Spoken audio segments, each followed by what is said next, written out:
ରାତିର ସମୟ ପାଖାପାଖି 3ଟା ହେବ। ରେଳ ଷ୍ଟେସନରେ ସମ୍ପୂର୍ଣ୍ଣ ନୀରବତା ଛାଇ ରହିଥିଲା। ଖୁବ୍ ଜୋରରେ ପବନ ବହୁଥିଲା। ତାର କଥା ଶୁଣି ଜଣେ ବୁଢ଼ା ଲୋକ କହିଲା, ଆରେ ଚୁପ୍ ହେଇଯାଅ। ଯଦି ତମ ଜୀବନକୁ ଆଉ ଆମ ଜୀବନକୁ ଭୟ ଅଛି, ଭଗବାନଙ୍କ ଦୟାରୁ ଚୁପ୍ ହେଇଯାଅ। ସେ 2 ଜଣ ଡାହାଣୀ ଏବେ ବି ବାହାରେ ଅଛନ୍ତି। ଆଉ ଦେଖୁ ଦେଖୁ ସେ ଏକ ଭୟଙ୍କର ଡାହାଣୀ ରୂପ ନେଇଗଲା। ଡାହାଣୀ ରାଘବର ହାତ କାମୁଡ଼ି ଦେଲା। ତାପରେ ଅଳିଆ ଗୋଟାଉଥିବା ଡାହାଣୀ ତାର ମୁଣ୍ଡ କାଟିକି ନିଜ ଅଳିଆ ପୁଟୁଳିକୁ ରଖିଦେଇଥିଲା।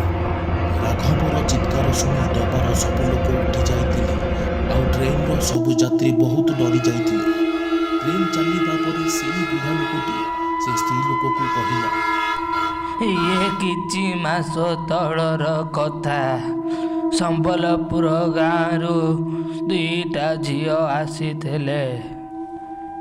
ସେ 2 ଜଣ ସହରକୁ ଯାଉଥିଲେ।